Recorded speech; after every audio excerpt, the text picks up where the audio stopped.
참으로 귀한 날입니다. 우리 함께 예배드리는 우리 사랑하는 모든 가족들 위해, 그리고 이 시간 영상을 통해서 예배드리는 우리 교우들에게도 하나님의 귀한 사랑과 은총이 임하기를 바랍니다.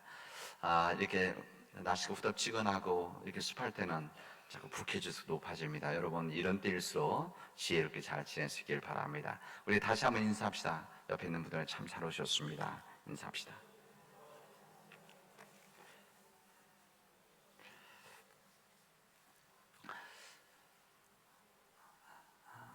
우리나라가 일제로부터 해방된 지 77주년이 되었습니다. 그렇죠. 1945년이니까 우리 교단은 8일로, 그러니까 8월 15일 8.15 광복절 앞주일, 대체로 그렇습니다. 앞주일을 평화통일 주일로 지키고 있습니다. 이것은 77년 전, 정확히 말하면 1940년 우리나라가 해방되어졌지만 여전히 분단된 굴레에서 벗어나지 못하고 아직도 완전한 평화가 이루어지지 못했다라고 하는 그런 간절함에서 시작되어진 예배드립니다. 우린 세상 사람들과는 좀 다른 믿음 안에서 평화 통일을 목말라 하고 꿈꾸고 있습니다. 정치적인 사람들이 이야기하고 또 경제적인 부분에서 이익을 위해서 통일을 이야기하는 그런 평화와 통일이 아니라, 우리 믿음을 가지고 있는 사람들은 진정 믿음 안에서 평화와 통일을 우리 기도하고 있습니다. 그런데 지금 우리 시대는 내일이 제대로 보이지 않는 불투명의 시대 속에 살아가고 있다는 것을 여러분 알고 계실 것입니다. 거대한 안개가 우리의 길을 가로막은 것 같은 상황 속에서 진정한 평화가 보이지 않는, 한치 앞을 내다볼 수 없는 하루하루를 우리는 살아가고 있습니다. 우리 시대의 세상 풍조는 평화와 통일을 요즘 말하지 않습니다. 여러분, 요즘 평화, 통일이란 말을 언론이라든지 또 방송이라든지 사회적으로 들어본 적 있습니까? 종종 듣긴 하겠지만 거의 없습니다. 우리 민족의 시대적 과제이고 우리 크리스찬들에게 있어서 이 평화와 통일이라고 하는 것은 우리 민족에게, 그리고 우리에게 진정한 평화, 내 심령 안의 평화를 비롯해서 우리 공동체의 평화, 우리 가족의 평화, 그리고 우리 민족의 평화, 이것이 더 넘어서 통일이라고 하는 이 평화 통일, 이것은 우리 민족의 시대적 과제이고 우리 크리스찬들에게 있어서는 중요한 사명입니다. 그리고 과제이죠. 그리고 지향성입니다. 그러나 이 평화 통일을 우리 시대와 사회는 외면을 하고 있습니다. 왜 그런가 하면 그냥 지금처럼 살아가는 것이 편하기 때문에 그렇습니다. 그냥 지금 지도자, 유정자들이 끌어가는 그냥 이 시대, 그냥 그대로 있는 것, 이것이 편하기 때문에 그렇습니다. 우리 통일을 하지 않아도 그냥 잘 살아갈 수 있는데 왜 그런 거 귀찮게, 돈 들어가는데 또 여기 세금 많이 들어가는데 왜 통일을 하려고 하는가? 왜 평화를 말하는? 지금 우리가 경제적으로 잘 살고 있는데 왜 이런 이야기를 하는가? 이런 생각들을 하고 있습니다. 그래서 이 북한의 형제 자매들 이야기하고 민족의 통일을 이야기하는 것은 쓸데없는 일이고, 그래서 왜 우리가 그런 일에 우리 세금을 써야 되느냐, 그리고 사람들 마음속에는 왜 이상적인 꿈을 꾸느냐, 이렇게 이야기들을 합니다. 그러나 이 땅에 참 평화를 위해 오신 예수님, 우리 믿음 안에서 우리 예수님 복음의 정신이라고 하는 것은 여전히 서로 적이라고 하면서 갈등하고 모른 체하고 자신의 길만을 걸어가려고 하는 우리 두 형제 민족, 북한과 남조선, 남한과 북조선, 이 막힌 담을 허물기를 주님은 원하시고 있습니다. 온 세상에, 우리 지구촌에 이제 정치적으로 민족이 나누어진 민족이 몇 민족이 아니다. 뭐 아주 소수 그룹, 소수의 민족이 있지만, 그러나 그래도 이 규모를 갖고 있는 나라 중에서는 오직 우리나라만, 우리 민족만 지금 분단되어져 있습니다. 하나님의 뜻은 이런 갈등하고 나누어져 있는 우리 민족들이 믿음의 주 안에서 하나 되기를, 통일이 되어지고, 그래서 이 땅에 진정한 평화가 임하기를 원하시고, 그리고 그 날을 위해서 기도하라고, 꿈꾸라고, 그리고 일하라고, 그리고 믿음 안에서 기도하며 꿈꾸는 자들에게는 언젠가는 그 꿈이 이루어진다는 것을 우리에게 말씀하시고 있습니다. 세상 사람들의 관심에서 통일에 메말라 가고 있고, 교회 속에서 이 땅에 평화가 외면한다고 하더라도 하나님의 은혜 안에서 세워진 우리 교회는 이 민족의 진정한 평화 통일을 말하고 고민하고 평화 통일을 위해 간절히 기도하는 우리 교회가 되어지기를 원합니다. 우리 2주 전에 있었던 우리 이민정 재즈 콘서트 음악회라고 했지만 사실은 우리 남원 지역의 평화와 통일을 이야기하고 또 노래하고 이 평화 통일의 마중물 되어지기를 원하는 간절한 마음에서 우리 함께 모이지 않았습니까? 그런 겁니다. 저는 그런 생각합니다. 우리 지역에서 평화 통일을 말하고 기도하는 저도 한 교회는 있어야 되지 않겠느냐. 그래도 이 남원 지역에 이산과 같은 부분이지만 그러나 이 평화를 이야기하고 통일을 간절히 기도하는 그런 교회가 한 개 정도, 두 개 정도는 있어야 되지 않겠느냐. 저는 우리 교회가 이 십자가를 짊어졌으면 좋겠습니다. 오늘 우리에게 주시는 하나님의 말씀은 안식일법 그리고 율법에 대한 말씀입니다. 오늘 이 말씀은 우리 교단 전체에 주시는 주님의 말씀인데, 이 율법에 대한 하나님의 말씀, 하나님의 뜻이 무엇인가, 그리고 예수님의 율법에 대한 생각이 무엇인가 뿐만 아니라 초대교회 주시는 사도 바울이 가지고 있었던 그 교회, 현 교회들이 주셨던 이 율법에 대한 말씀을 오늘 우리들에게 해주시고 있습니다. 오늘 이 출애굽기의 말씀은 율법 가운데서 안식일법에 대한 말씀입니다. 안식일법. 여러분, 안식일이라고 하는 것은 지금으로 따진다고 하면 지금은 토요일입니다. 그러니까 여러분, 안식일 교회, 우리 지역에도 있지 안식일 교회, 안식일 교회는 토요일 날 쉽니다. 그리고 주일날 일을 하죠. 그렇게 되어져 있습니다. 어느 지역에 가도.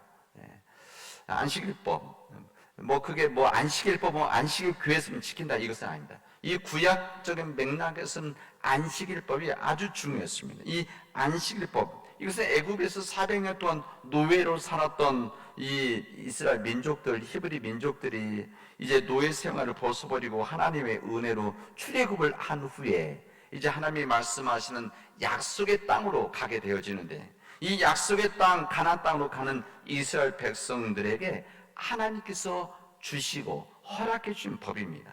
그 법이 율법 가운데 한 법이 안식일법입니다. 오늘 본문에 아주 선명하게 우리에게 기록되어져 있습니다.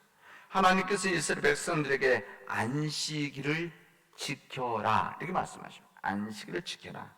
이는 하나님과 이스라엘과의 언약이다, 이렇게 분명히 말씀합니다. 하나님과 이스라엘 백성은 약속이다, 이렇게 말씀하십니다. 심지어는 그날 안식일에 일하는 자는 모두 그 백성 중에서 생명이 끊어질 것이다, 이렇게 말씀하십니다. 굉장히 강한 법이죠. 누구든지 반드시 죽일 것이다, 하나님께서 말씀을 하셨습니다. 이것이 안식일법입니다. 이것을 율법이라고 하죠. 율법.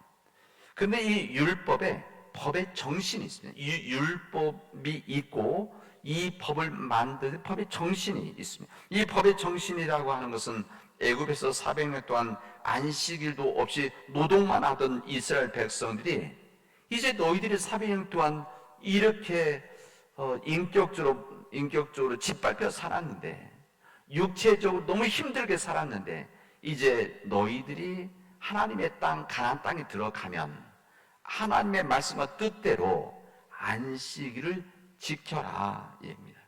안식일에는 일을 하지 말아라 하시는 말씀입니다. 특히 안식을 일꾼이든지 노예든지 이방인이든지 일을 시키지 말라는 겁니다.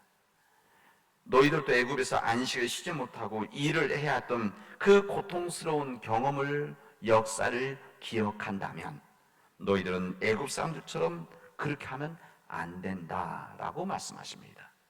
그러니까 이 안식일법은 안식일에 일을 하지 말라라고 하는 이런 말씀이지만, 더 정확하게 안식일법의 법의 정신은 무엇이냐? 안식일에 일을 시키지 말아라 라는 뜻입니다.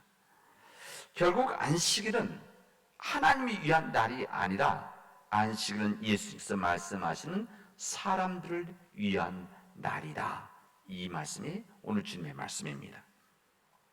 그런데 가나안 땅에 들어갔던 이스라엘 백성들은 이 법이라고 하는 거, 이 나라를 세웠는데, 그리고 이 나라를 세운 후에 시간이 흐르면서 법이라고 하는 틀은 남아 있는데 이 법의 정신은 그는 잊어버리기 시작을 했습니다.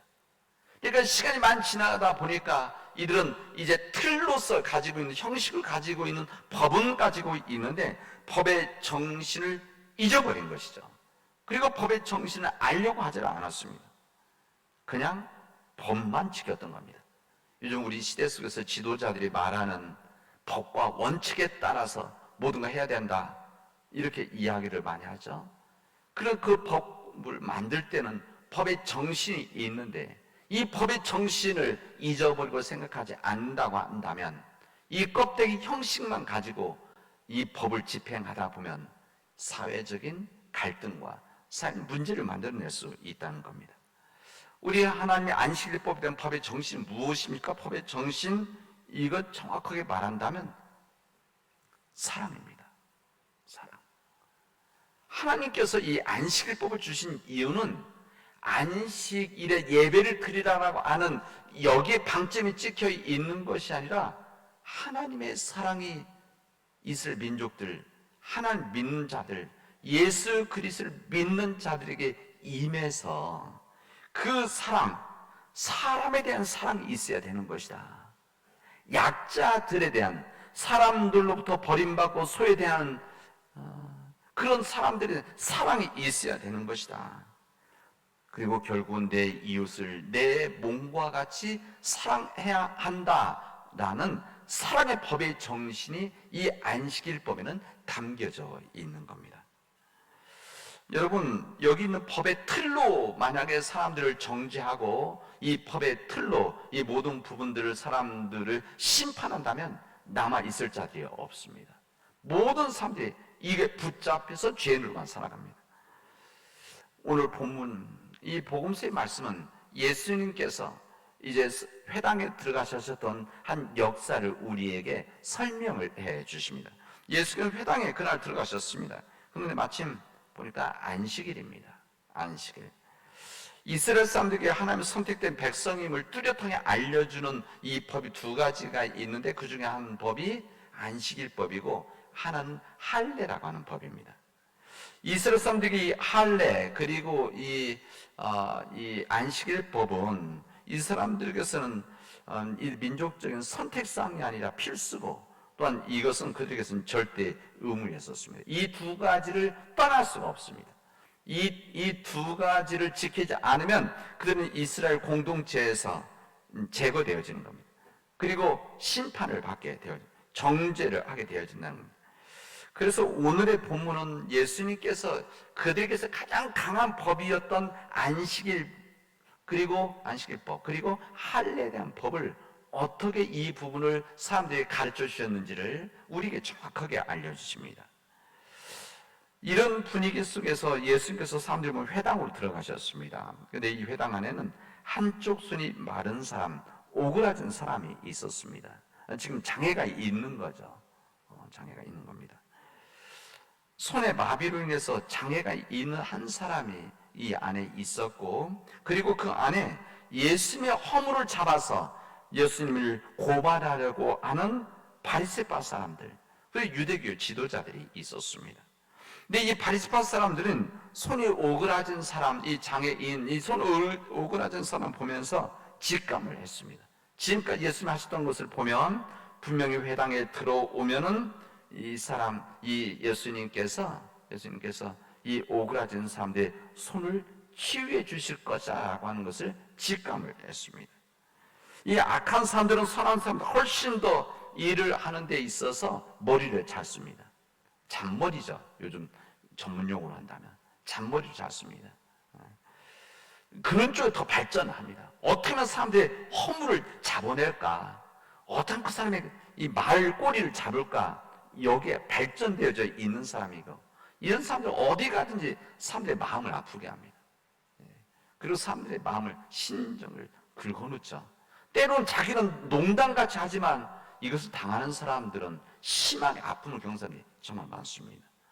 여기 있었던 바리새파 사람들은 더 강한 부분을 가지고 있습니다. 오히려 예수님을 허물을 잡아서 고발하려고 하니까 얼마나 눈뜨고 바라보고 있었겠습니까? 예수님께서 분명히 이 사람, 지금 하시는 일을 보면 이 손이 오그라진 이 사람을 분명히 치유하실 것이다. 왜 이 바리새파 사람 더 관심을 가지면 그날이 안식일이었기 때문에 그렇습니다. 안식일의 함정에 걸려들었다 이거죠. 안식일에 예수님께서 이 사람을 고치면 우리들이 걸려드는 것이지, 낚시에 걸려들었다 이런 생각을 기다렸던 것입니다. 그래서 예수님 들어왔을 때 눈을 부릅뜨고 일거수일투족을 지켜보고 있었습니다. 예수의 이 강력한 안식일법을 어기면 그냥 예수님을 잡아 넣으려고 하는 의도가 그들은 강하게 있었던 것이죠. 그들의 예상대로 예수님 그 손이 오그라진 사람을 가운데로 나오라고 하십니다. 이것도 참 의미 있는 말씀이시죠. 그냥 있는 자리에서 해도 될 텐데 너 가운데로 나와라. 주님께서 그 사람들 가운데서 세워주고 싶은 마음이 주님에게는 있으셨던 것입니다. 예수님께서 그를 보고 가만히 있을 수가 없었습니다. 왜? 예수님 그를 불쌍히 여겼기 때문에. 이게 바로 사랑 아닙니까? 그 한 사람의 사랑, 그 영혼에 대한 사랑, 이 손에 오그라져 있어서 장애로 살아간 이 사람의 힘듦과 아픔을, 절망을 주님은 그를 보면서 그냥 느끼신 것이죠. 그래서 주님의 그 공유람 속에서 그를 앞으로 나오라고 했던 것입니다. 그래서 주님은 알고 계셨습니다. 이 바리새파 사람들이 자신을 고발하기 위해서 죄목을 찾고 있고 예수님을 뚜렷하게 바라보고 있다는 것을 주님은 아셨습니다.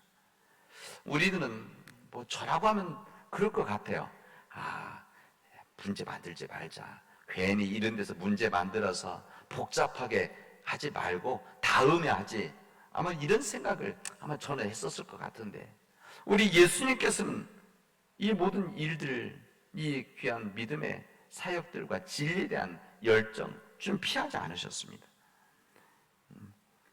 우리 주님은 그런 삶을 살지 않으셨습니다.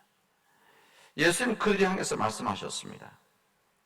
바리새파 사람들에게 안식일에 선한 일을 하는 것이 옳으냐, 악한 일을 하는 것이 옳으냐, 목숨을 구하는 것이 옳으냐, 아니면 죽이는 것이 옳으냐, 이 질문을 하셨습니다.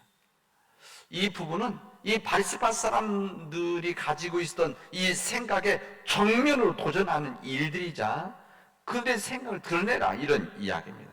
안식에 선한 일을 하는 것은 목숨을 구하는 일이다. 안식에 목숨을 구하는 일, 이것이 바로 선한 일이다. 주님 말씀하시는 겁니다. 악한 일을 하는 것은 사람을 죽이는 것이다. 그것도 안식일에. 너희들은 어떤 생각을 하고 있느냐? 이 질문에 이 바리새파 사람은 대답을 할 수가 없었습니다. 안식에 선한 일이 사람을 죽이는 것이라고 하는 것, 이것은 그들이 말할 수 없었기 때문에 그렇습니다. 악한 일이 목숨을 구하는 것이 될 수 없었기 때문에 그렇습니다. 이들은 생명을 구하는 것은 생각하지 않는 거죠. 안식일법을 지키느냐 지키지 않느냐, 오직 그 관심만 있었습니다. 그러니까 다른 것이 보이지 않았기 때문에 그 다음 질문에 대답을 할 수 없었던 것입니다. 우리 예수님께서는 바리새파 사람들이 말하지 못하는 것, 회피하는 것을 보시고 나서 예수님은 화가 나셨습니다. 오늘 우리가 읽은 이 마태복음에서는 이 부분이 안 나오는데, 이 마가복음 3장에 보면 예수님께서 그들의 간악함을 보고 나서 예수님께서 화를 내셨다, 분노하셨다, 그렇게 말씀을 하십니다. 거룩한 분노죠. 예수님께서 화를 내시는 장면들이 거의 없는데 그 몇 부분이 있습니다. 예수님께서 화를 내시는 이 부분, 이 거룩한 분노하는 부분, 이것은 사람들이 간악함이 있었을 때, 사람 비겁함이 있을 때 주님은 노하시고 거룩한 분노를 사람들에게 드러내셨습니다. 이것도 주님의 메시지인 것이죠. 모든 사람들이 그냥 가만히 있어야 된다. 진리가 아닌 일들, 분명치 않은 세상 사람들이 악한 일을 하는 것을 보고 가만히 있는 것이 아니라, 가만히 있는 것이 잘하는 것이 아니라 그런 때 화를 내는 것이다, 아니라고 거부하는 것이다. 이것이 바로 예수님의 믿음의 자세이셨습니다. 주님께서는 그들을 보고 노하셨습니다. 가만히 있는 그들을, 침묵하고 있는 그들을 노하셨습니다. 예수님은 손이 우그라지는 사람에게 손을 내밀어라 말씀하셨고, 예수님의 말씀은, 말씀 자체가 예수님의 말씀은 사건이기 때문에 이 구약에서 하나님이 말씀하셨다, 이게 히브리어로 다바르 이렇게 되어 있습니다. 다바르. 이 다바르라고 하는 것은 일반 사람들에게는 그렇게 표현 쓰지 않는데 하나님에게 말씀하셨습니다. 말씀하셨다. 근데 말씀하신 뜻에 무엇이 포함되어 있는가 하면 이 일이 이루어진다 뜻이 포함되어 있습니다. 당연히 예수님께서 말씀하셨을 때 이때 그의 손이 회복되어졌다 성경은 증언하고 있습니다.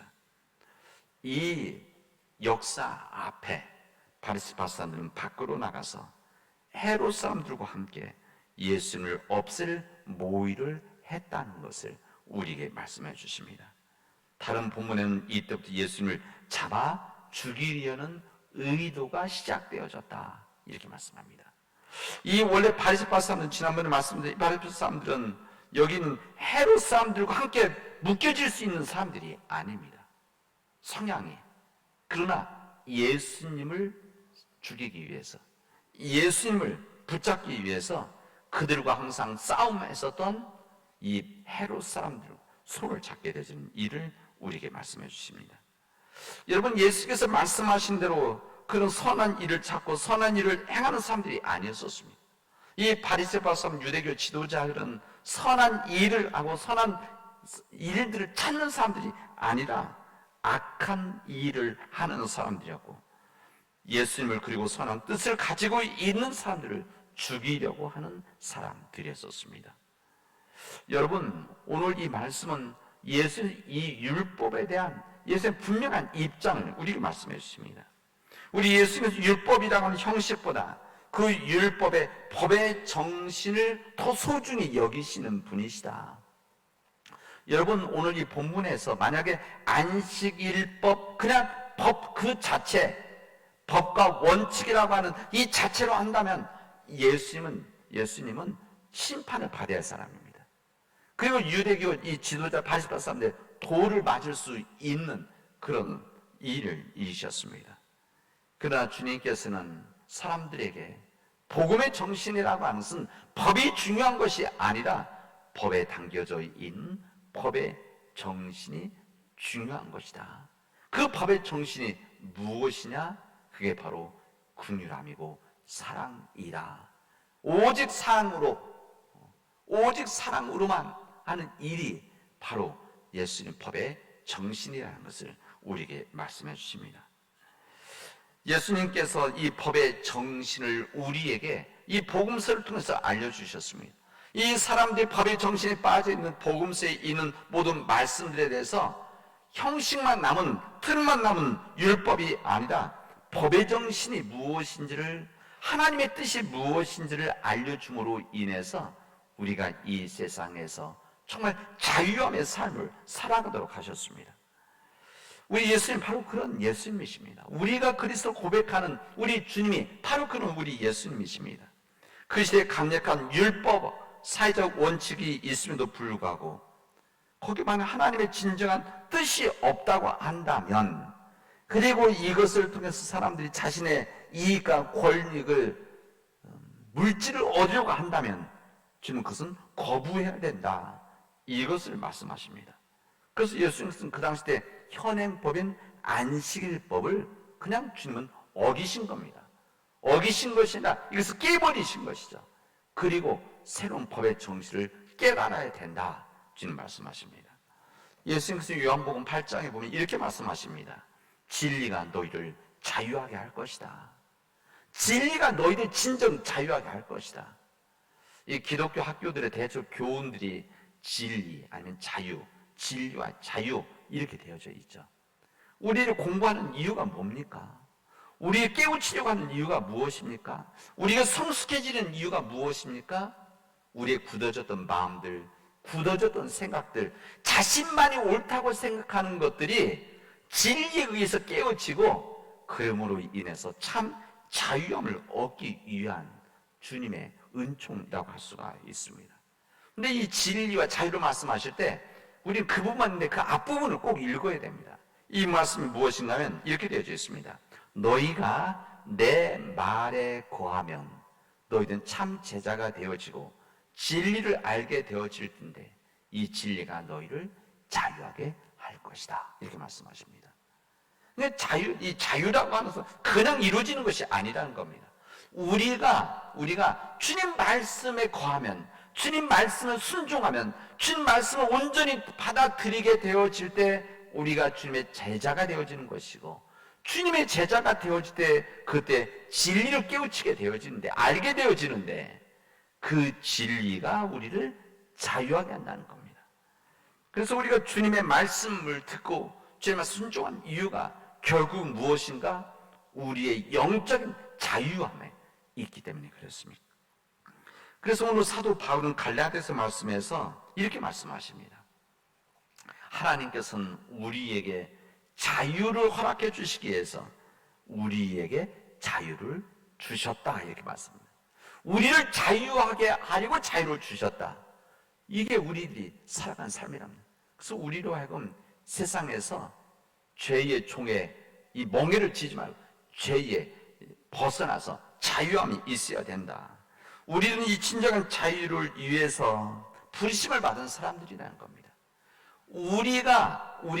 우리도 자유함이 있지만 우리 사랑하는 이웃들을 자유하기 위해서 자유에서 부름받은 주의 종들이다 말입니다.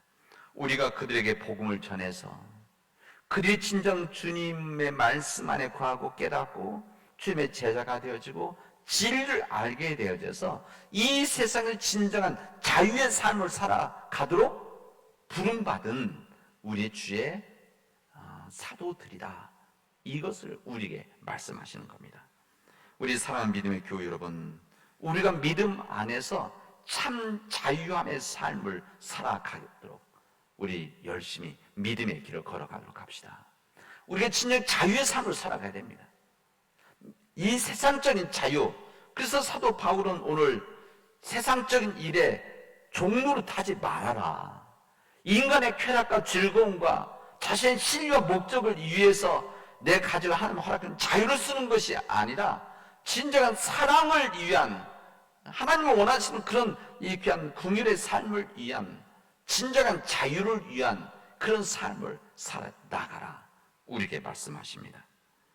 여러분 진정 믿음 안에서 참 자유인의 삶을 살아가는 우리 믿음의 교우들이 되어지기를 바랍니다. 아무리 세상에 법이 있고 율법이 있고 우리를 올가매는 이 세상에 틀이 있다고 할지라도 여러분 그 안에 담겨져 있는 하나님의 뜻, 법의 정신은 사랑, 긍휼, 이 사랑과 긍휼의 가장 큰 전제 앞에 우리의 삶을 결단하는 우리 믿음의 교우들이 되어지기를 주님의 이름으로 축원하겠습니다. 기도합시다. 은혜가 풍성하신 하나님 감사합니다. 하나님께서 우리에게 자유함을 주셨는데 진리 안에서 참 자유함을 주셨는데 하나님 우리가 가지고 있는 편견과 우리가 가지고 있는 이 굳은 생각을 지금 진리로 깨우치게 하시고 진리를 알므로 우리가 참 자유인의 삶을 살아가도록 역사하여 주시옵소서. 하나님 우리가 참 자유함 안에서 우리 가정이 우리 교회가 진정 평화의 삶을 살아가게 하시고 이 평화의 삶을 통해서 우리 민족에게 통일의 국군이 이루어질 수 있도록 인도하여 주시옵소서. 하나님 이 참 자유함을 위해서 때는 우리들이 십자가를 짊어지고 나가는 우리 믿음의 백성들이 되어지도록 인도하여 주시옵소서. 이 모든 말씀을 예수님의 이름으로 기도합니다.